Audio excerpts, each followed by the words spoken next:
Welcome back to Tran Wins Baldur's Gate 3. Before we get into the meat of today's episode, I did want to hit some items that I had missed. But in this case, this is a Smuggler's Ring, which we've used for quite a bit. And I didn't realize how big of a key item it's been in our arsenal. So it's in this skeleton just past the river where you find the dog. The Smuggler's Ring. +2 to stealth and sleight of hand. I had picked the speech options because I liked the dialogue better. I did try the performance options and I didn't realize that you get a permanent perk from this. So let me show you what you can get if you do the performance checks instead. I'll start from the beginning. We'll take it slow. Dance upon the stars tonight. Smile and pain will fade away.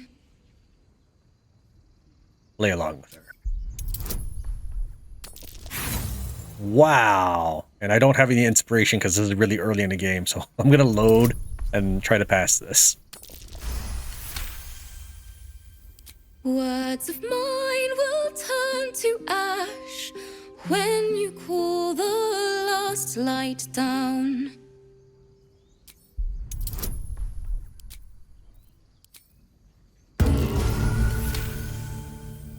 Moon reminds me of your grace, all the love I can't repay. Rest and know that I will pray. Farewell, my dear old friend. Keep the loot, please. You've earned it.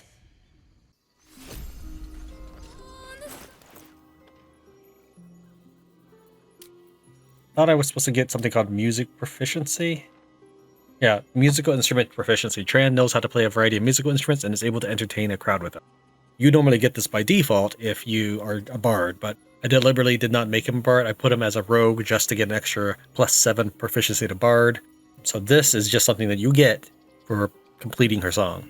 Underneath the apothecary, where you find the necromancy of Thay, in the coffin directly next to the tunnel is the scroll of summon Quasit. This is a unique scroll. You can use it and burn it, or you can just more wisely give it to a wizard who can then re-summon this. We're going to learn it, and I'm going to do a little trick.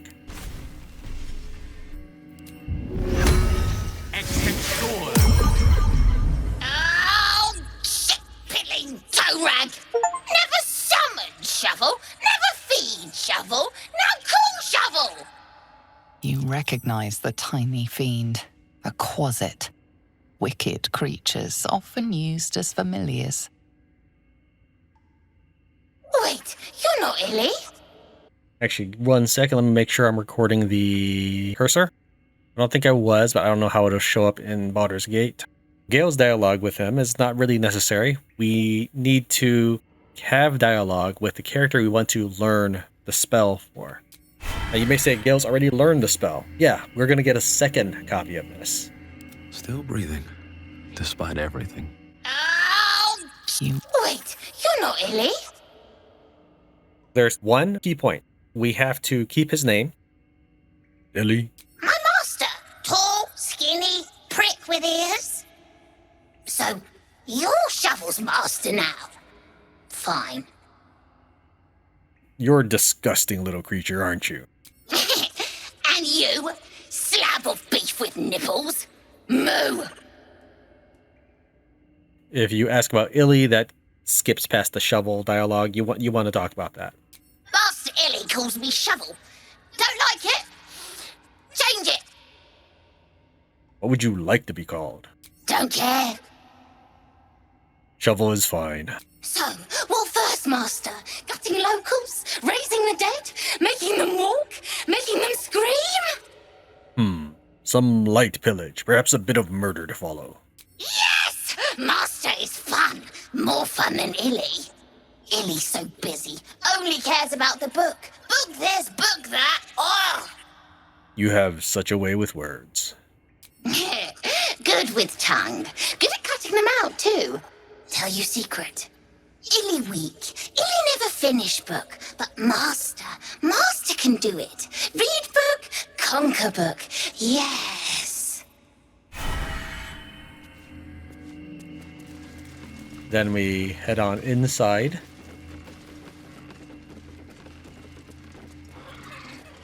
And talk to Shovel again.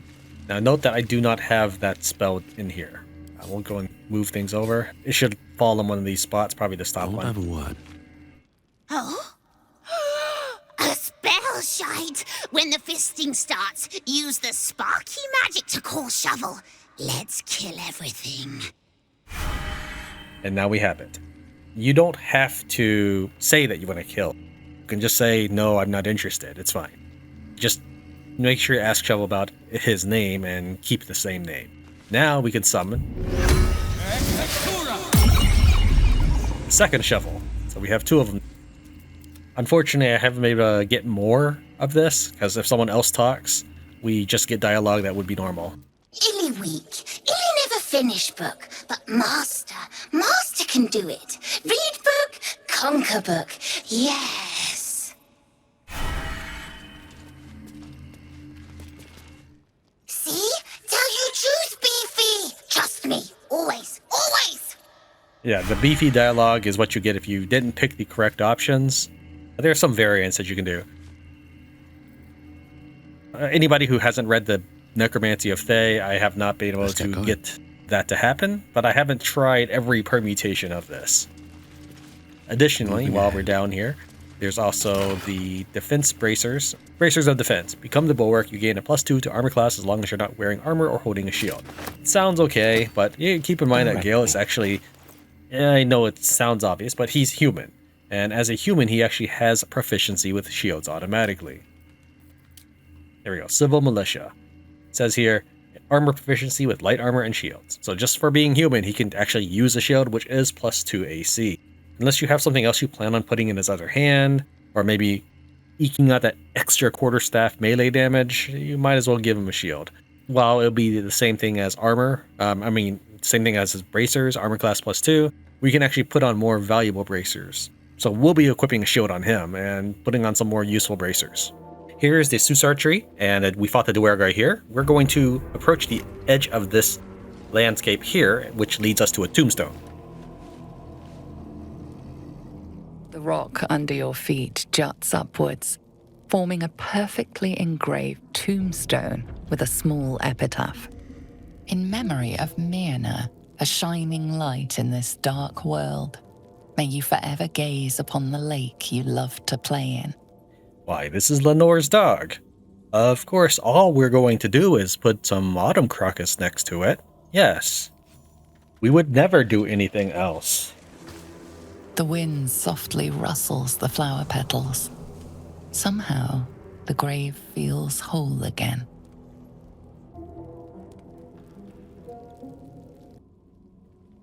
Shh, don't tell the other guys. As you dig, you slowly expose the skeletal remains of a large dog wearing a chunky leather collar. Strange collar. It's got runes all over it. This must have belonged to Lenore's dog. Definitely magical, too. Strange collar. It's got runes all over it. This must have belonged to Lenore's dog. Definitely magical, too. Thank you for the repeat. We are now on the 5th floor of the tower. Let's take a look around real quick. There is an engraved Githyanki disc right here that we didn't pick up on our recording through, but we're going to save this for a camp conversation episode. The dog collar you can equip, but for extra dialogue, we're going to leave it in our pocket for now. Wait. Why did that strange dog collar just vibrate?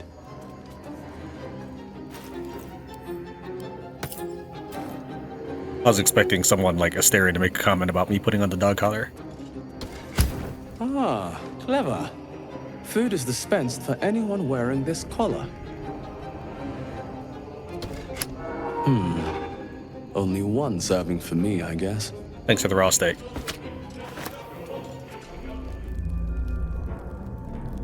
Back where we found Balin. In the comments, Isvan K mentioned that he had Objective actually noted. climbed over these ledges. I didn't even see these things. At the other end is a magic ring.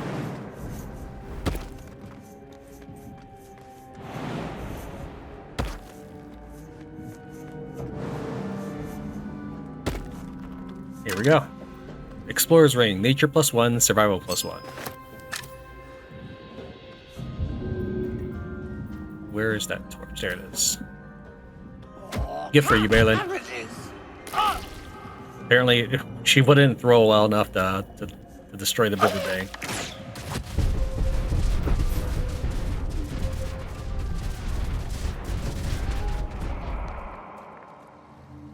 In the area with the Kuo-toa, there is a set of ledges back here.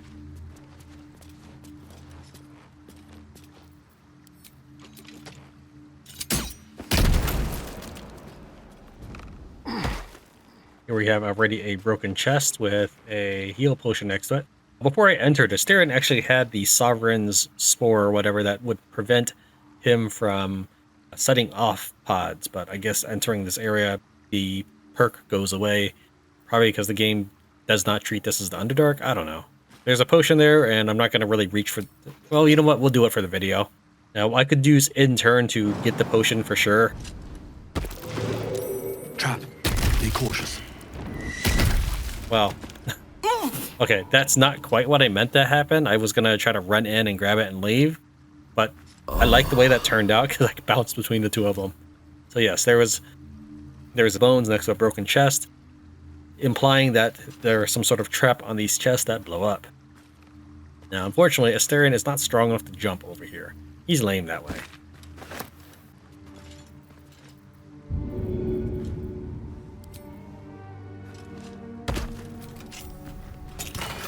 In it, we have a slippery chain shirt, which is slightly different than the normal chain shirt +1. It has cautious healer. When the wearer heals a creature, it automatically disengages and won't trigger opportunity attacks. Okay. While we're over here. Today we find ourselves in front of the Selûnite Temple again. Need to keep going. Let's see. The area we're looking for is over here. There's a few ways to get there. You can jump from the bridge, you can climb the tower and then jump off from there, but one of the more economical ways is just to walk out this window.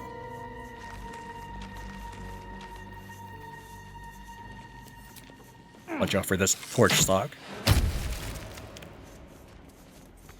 There's also a path from here. This is the Arcane Tower. I don't know why she didn't want to choose to go there. This is the Arcane Tower, and instead of going down to the fish people, you would go up this cliff and then continue climbing up.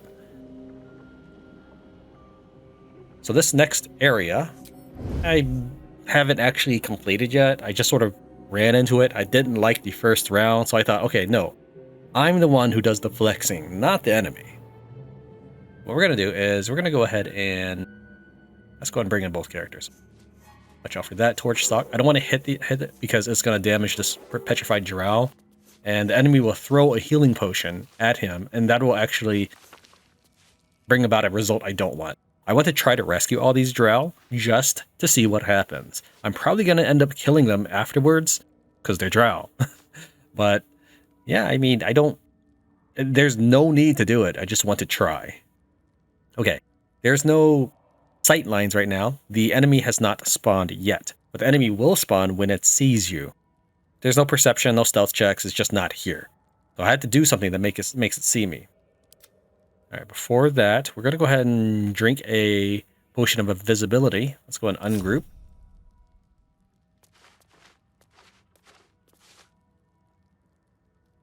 Certainly. Yeah, I'd like to be in range of the spell, canceling his spell. He's the first one that gets unpetrified, and he's charmed, and he will cast a darkness spell. So I'm bringing Gale along to cast counter spell. We'll drink a potion of invisibility first. And then we'll cast Sanctuary. This will not have us in stealth so we can be seen, starting the surprise round on behalf of the enemy.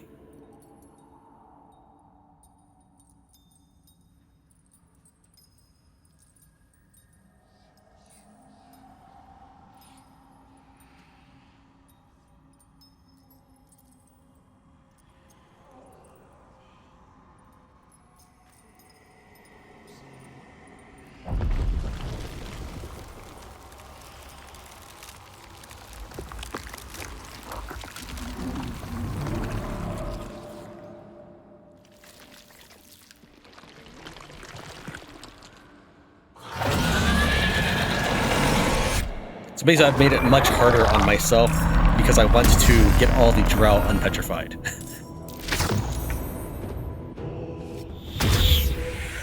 Additionally, I want to have all the Drow live.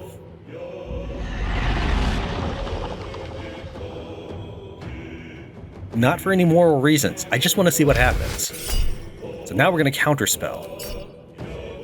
We've seen that my little fungus dude can counterspell without breaking invisibility, so let's see if I can do the same. Okay. I'm not going to counterspell Misty Step, that's fine. I'm not worried about that.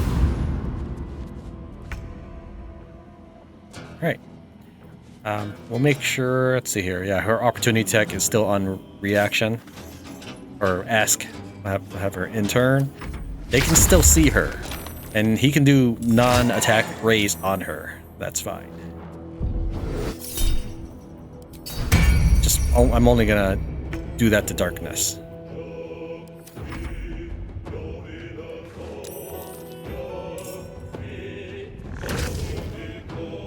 But he's had a couple of chances to do react. Apparently, during the surprise round, you can still... Oh, his invisibility wore off or something. Okay, whatever.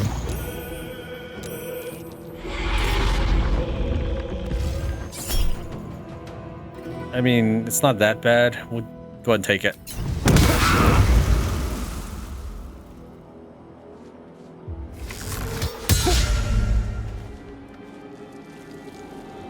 Don't stand next to that. Idiot. When they get hit, they lose their charm, and then they become the target of all these bad guys. I can cast Sanctuary on him, actually. Why hasn't Gale had a turn yet? Seriously.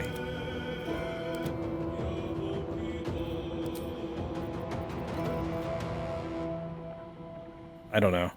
I can cast Sanctuary on him, and I guess it's just fine. It looks like I can cast on multiple people, so... She is still Sanctuary, so this is fine.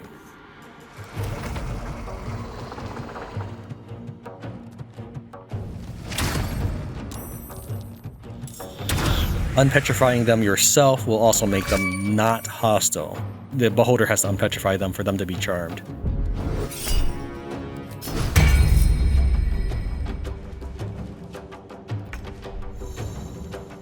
Meta Magic. Your magic fizzles with new potentials. Select the meta magic option, then the spell you wish to enhance. He's also been made as...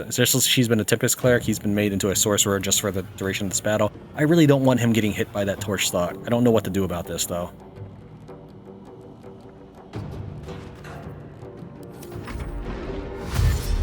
Thank you for moving.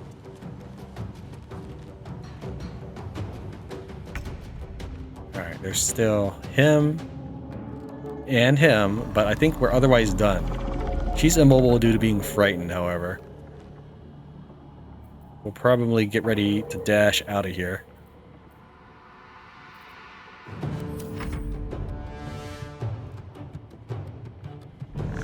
So oh, here's another one, yeah. So by doing it this way, we have him go and spend all of his turns unpetrifying these Drow.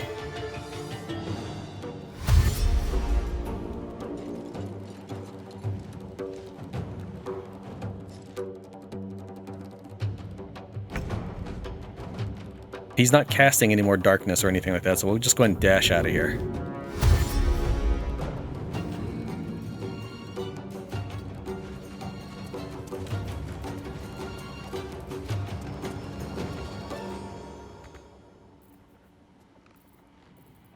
I can drink a potion of invisibility and they wouldn't chase me anymore. Maybe I should do that. It'd be a sure way to get out of here. Again, totally unnecessary, totally a waste of resources.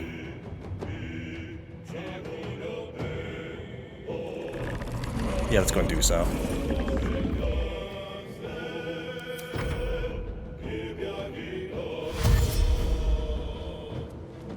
I'm gonna go and do all of this and then you don't have to worry about it. Oh no, you idiot! You moron!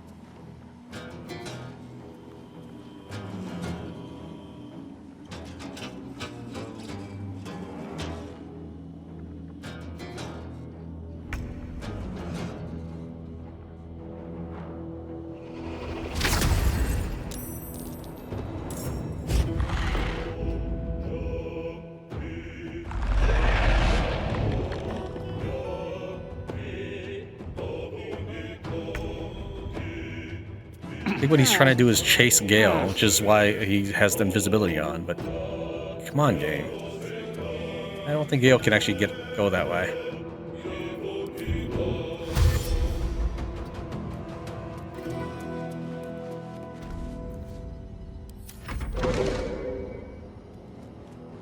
Yeah, they're looking for Gale. Hopefully he moves before the torch stock blows up.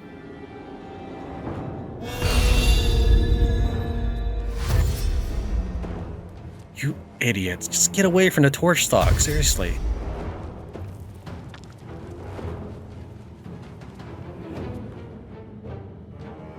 Apparently these Drow have a greater than 4 party member cap.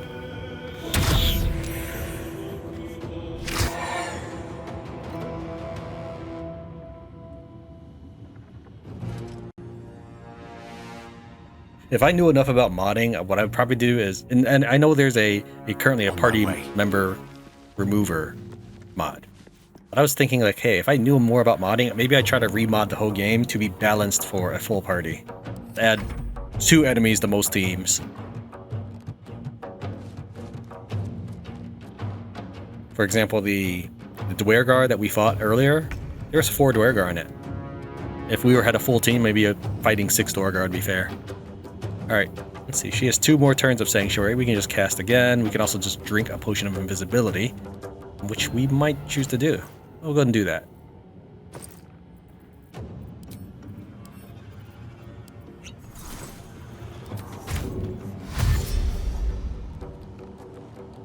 Got to move.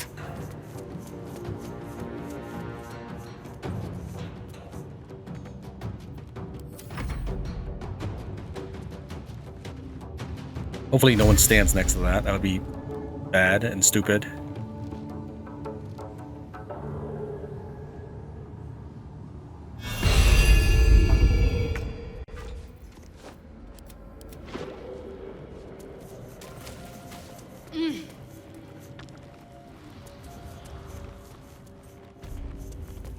Okay, we have all of the Drow out of there. Oh, you stupid idiots.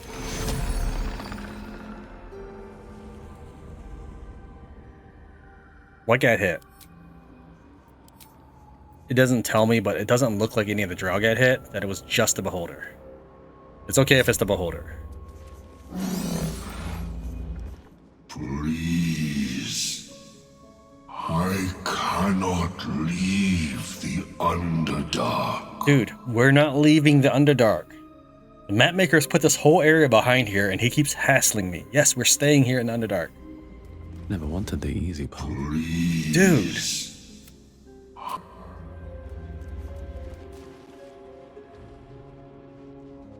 If I warp Tran, this bullet will be stuck.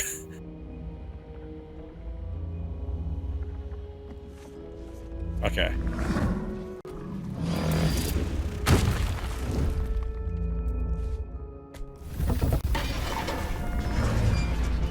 On my way. Let's ungroup. For instance, Shadowheart on our own. Ready. Unseen. I'll go this way.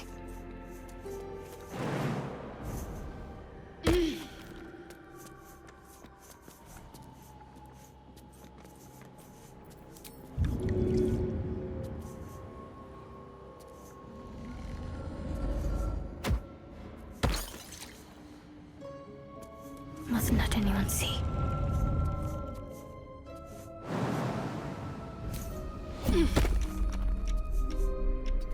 think that counts as our bonus action. Alright.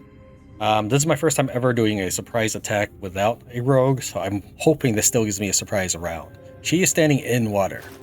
We are wearing the Amulet of Elemental Torment. It says when the wearer stands on certain surfaces such as fire, as a spell that deals damage, the target also suffers the surface's effects.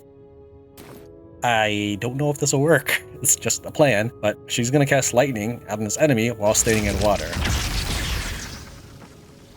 We'll try not to hit these other guys, but I just might have to, I guess.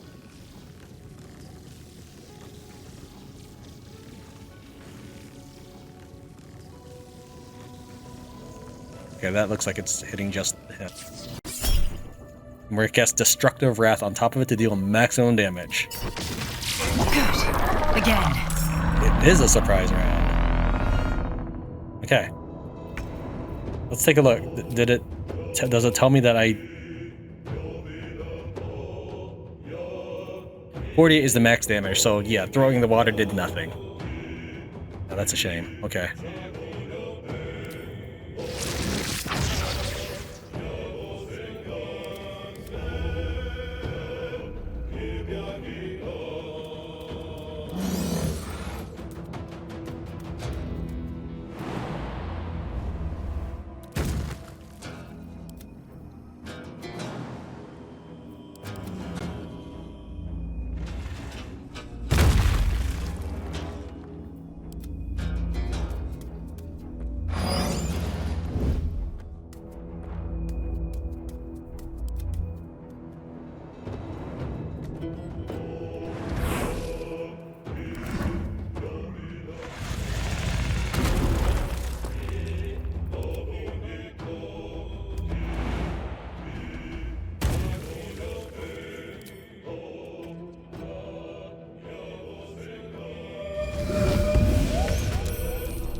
Come on, game. Work with me here.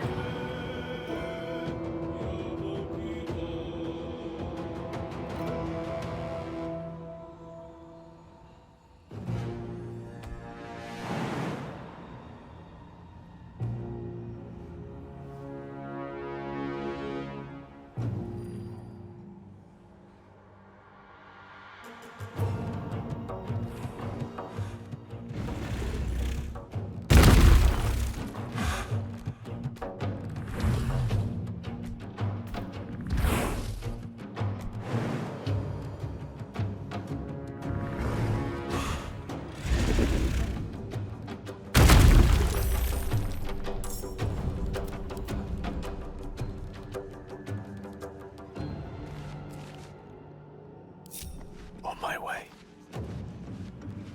Hopefully the haste spores are still there. Yeah.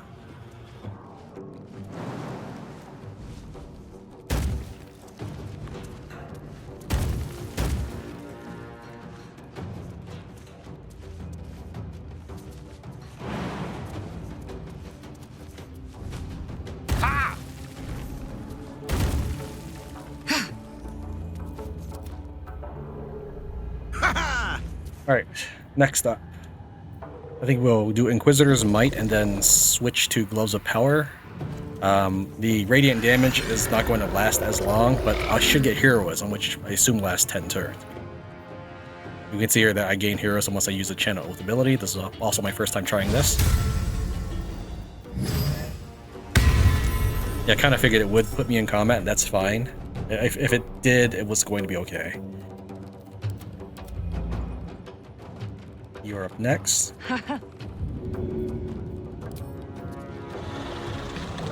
Okay, I'm also going to try this. Arsonist Oil. I don't know if this just makes him fire vulnerable or only with damage calculations to the weapon itself. So we're going to apply the oil. Oh, it applied to the Staff of Arcane Blessing. Hold on. Give me another one. I'd love to, thanks.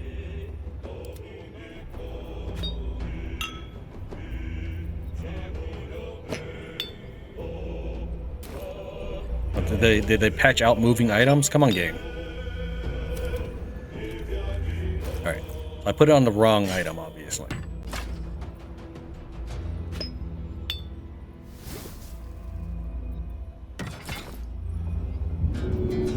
Let's see if he gets Arsonist Oil on him.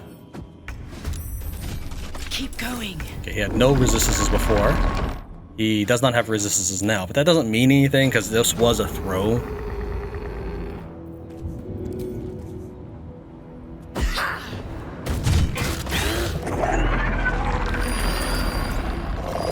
And to make sure we see what experience we get, we're going to let Yale get the finishing attack, because if she throws and does a finishing strike, it might not count.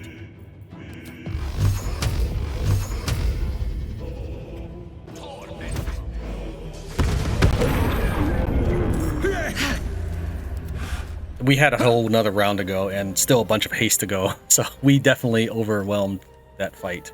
What's next? Hold on, I need to get a disguise self spell. Lovely day, this. Okay, we have returned Shadowheart to being a trickery domain cleric. Let's try talking to these Drow.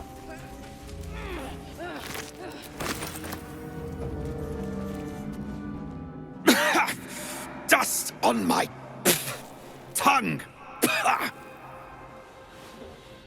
I offer to parley, and he brings a spectator!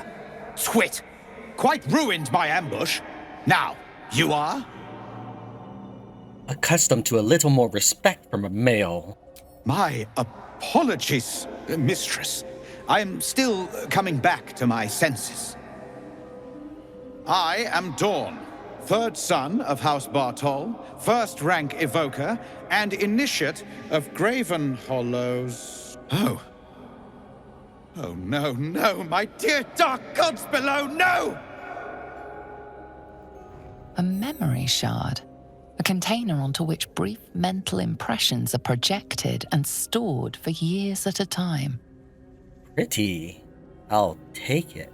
You don't understand. A memory shard ought to hold its glow for years. And look at it. It's fading. It contains knowledge that is precious to me. If it has grown this dull, then my enemies have already found the forge. Which bastard stole my glory? Zargrim?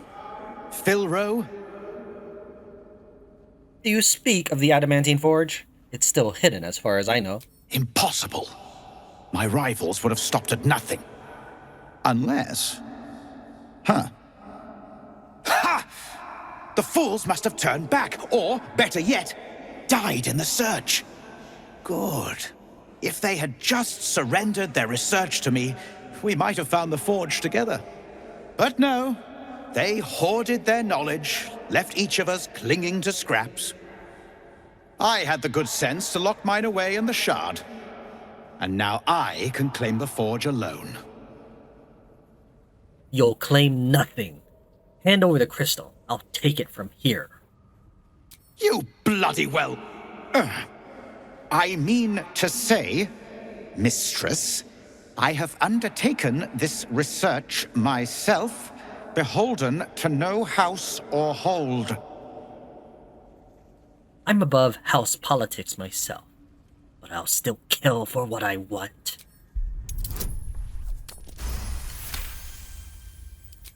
Forgive me, mistress.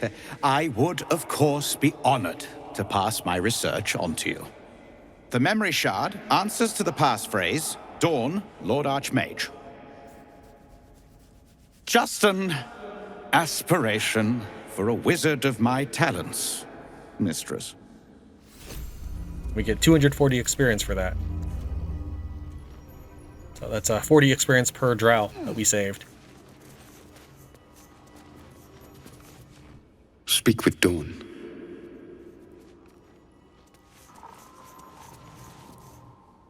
Go on and sidle up to the wizard. He'll talk your ear off if you let him.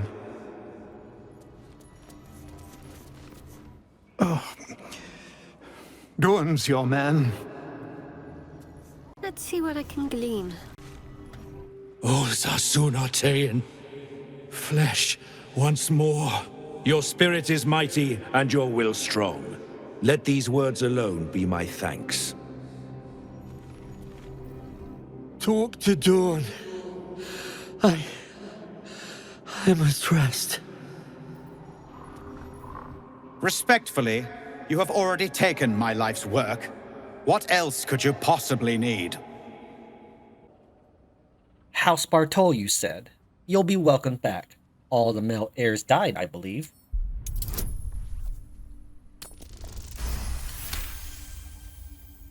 Then my brothers have perished in my absence. With no sons to replace them. The memory shard answers to the passphrase, Dawn, Lord Archmage. Just an aspiration, mistress. But if my house now has room to honor me as I deserve, I have no need to chase relics any longer. I bid you luck at the forge. All that labor, not fitting for Dawn, first son of House Bartol. And that's the end of this. Well, Gale, you idiot. Alright, so anyways, if we talk to him afterwards, the game doesn't quite know how to handle it, probably because Dorn's just really expected to die on a regular basis. You cannot pickpocket these guys while they are statues. I've tried, it just says pickpocket failed. Let me show you a rare dialogue line. I am Dawn, third son of House Bartol, first rank evoker, and initiate of Graven Hollows. My crystal, my memory shard. Where is it? You think it clever to steal from a statue, do you? And then they become hostile. So yeah, you can't pickpocket them ahead of time. And I believe that if you're in the area when Spectator dies, he initiates dialogue with you. So you would have a very, very narrow opportunity to steal the crystal from him. You'd have to do it during dialogue. Now let's go ahead and kill these guys for the heck of it. She's at disadvantage. She's not actually prepared to be in heavy armor. That's from her reclass as a Tempest. Wow, he's got only 20 hit points. That's awful, dude. Alright, so 3 of them will move before me. Oh, he's not in my party right now. That's a shame. Otherwise, I could haste and absolutely slaughter these guys. Well, I can still haste.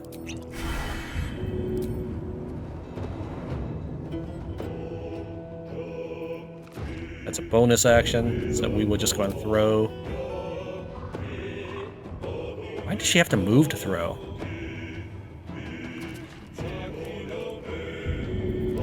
Probably because Gale was in front of her.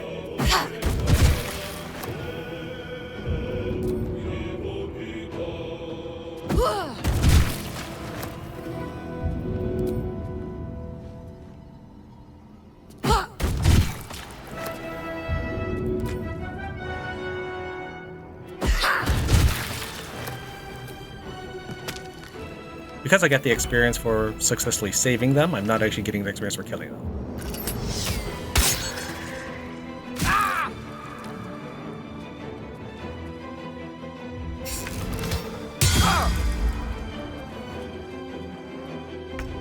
That's a different issue than the throwing weapon doesn't give experience. It shall be done.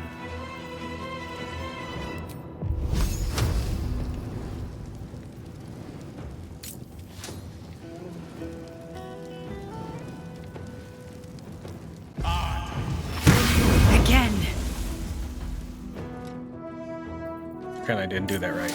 Okay, this is how you do it.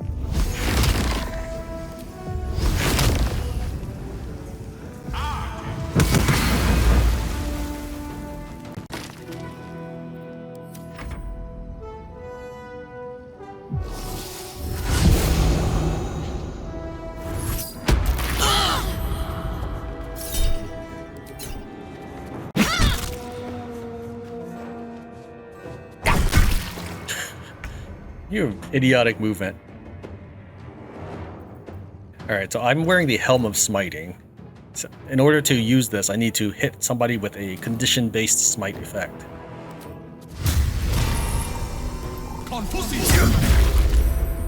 That didn't give me, because he saved, I suppose that's why.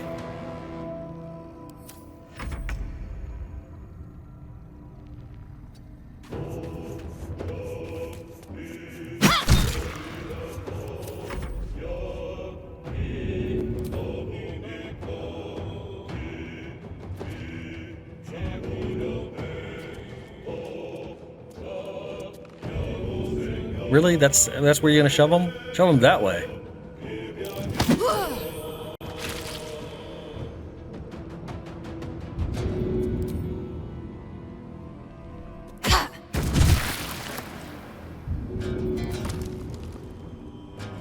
idea, Carla.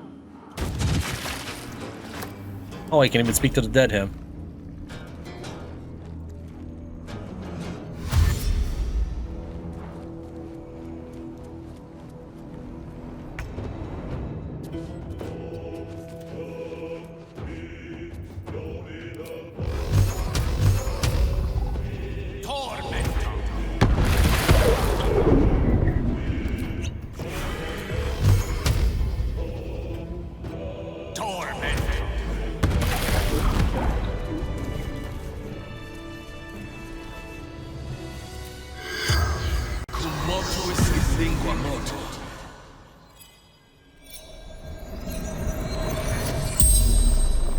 The corpse regards you lifelessly.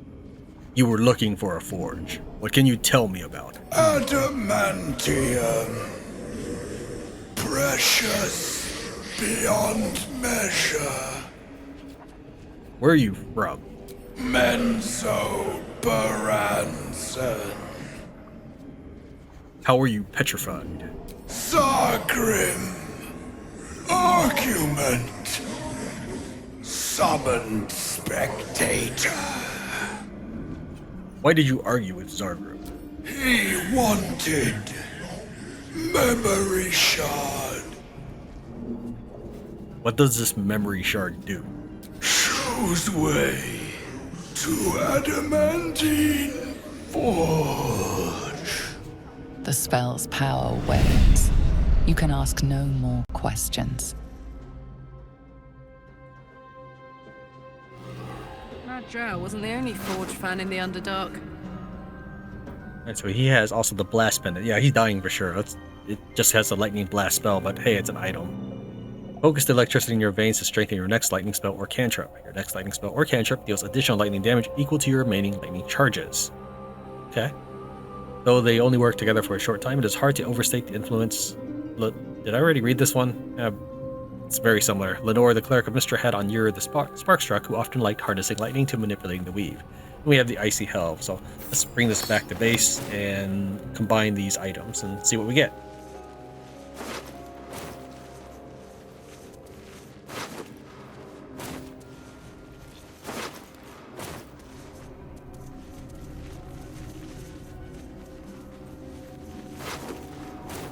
Arsonist's item.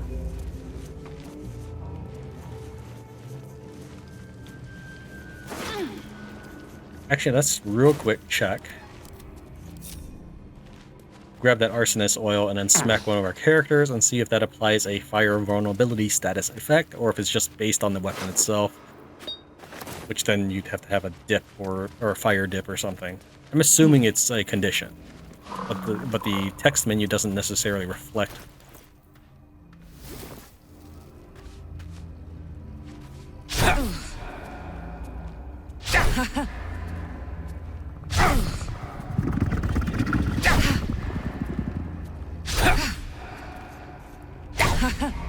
I know it's 25%, and I know that hit swinging 4 times does not necessarily mean I get the effect. Okay, so it lasts for 2 turns. Let's see what else is down here.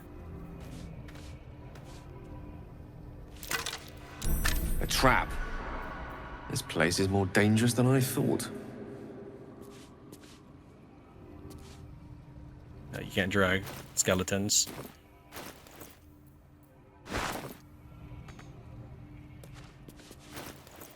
Would a bedroll work? Yeah.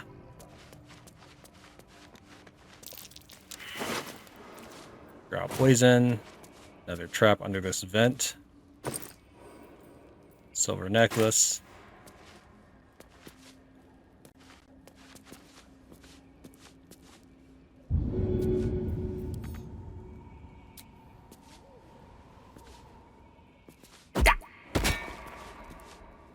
Guess that didn't work. Have a hat too while you're at it. Have my shield. A trap. And this leads to the Arcane Tower. I think. Yeah, that should be the cliff face leading to Arcane Tower. Yes. And there's one more passage we'll check out before we combine for the Icy Hell. Best get going.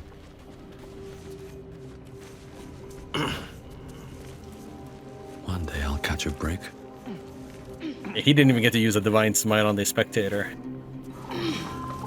This way? No, that's where we just emerged from. Where's the other path? I thought there was another path. Huh. Fine.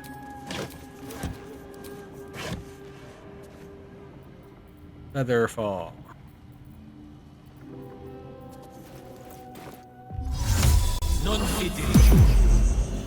Double clicking just closed it and then started trying to make him walk to where I was holding. A trap. Time to dance.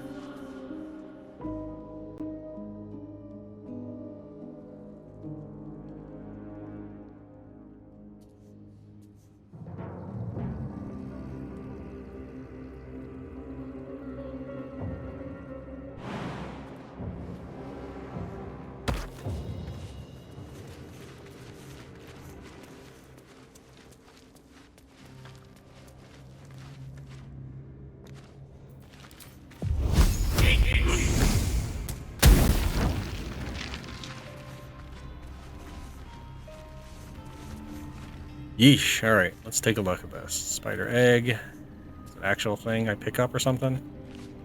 Whatever. Cocoon. Educating the faithful. Let's glance at that.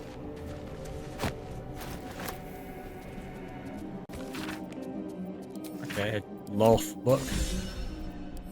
Apparently he gets an inspiration for this.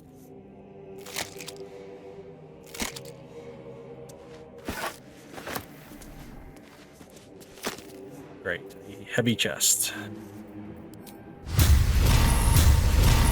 You cannot divine smite a fine. You searing smite it. Yeah, let's searing smite it. Apparently it's too tough for me. Alright, let's bring this back to base 2. Let's crack it open. This is the chest behind the webs. Can't have an episode without one of these. Didn't really need to use inspiration, but this is fine. Not worry about that. A resupply stash. I wonder if Lolth's pets left anything good. You have Drow studded leather armor, a basilisk oil to unpetrify one of the Drow, and a priest page. Another Drow worship thing. Yeah. We also have the memory shard and the 3 pieces. Let's go and combine the 3 pieces next. I assume any order does not matter. And in return, we get the Mourning Frost. It's a window on the right. Heart of Ice. When dealing cold damage, the wielder deals an additional 1 cold damage. Dealing cold damage with a spell possibly inflicts chilled upon the target. Gives me Ray of Frost. And Topple. Alright. It also does 1d4 additional cold damage when swinging. And then finally the memory shard. The crystal shines only faintly. A memory shard, the wizard had called it. Speak the passphrase. The crystal's glow swells, drawing you into its depths. You are transported, somewhere deep, loud, and hot as the hells themselves. Within the Underdark's bowels, beyond an ancient stronghold, hovers a giant hammer, waiting to fall. An echoing clang, and you're back to yourself, left only with a firm sense of a place, a grand forge. I wonder how much of that was my computer just being a potato. Probably all of it. It probably was supposed to be an actual visual experience, but alright. As for the necklace we pick up from the Spectator, it is an item that has 2 spells on it. Ray of Fear to frighten your target, which means that the enemy cannot move and have disadvantage on checks and attacks. There's also Wounding Ray, which just does 2 to 16 necrotic damage, and on a successful Constitution save, they still take half. Both of these abilities recharge on a long rest. That should cover everything regarding the Spectator. So we have the 3 pieces for this forge, And I think we're done with this map of the Underdark as well. So the next episode, we'll be heading back up to the top side, and we'll be doing the Sunlit Wetlands. I actually recorded that before this one, but I will be publishing this one first, so that's all in one section, the Underdark. Thank you very much for watching. Tran wins Baldur's Gate 3. I'll see you next time.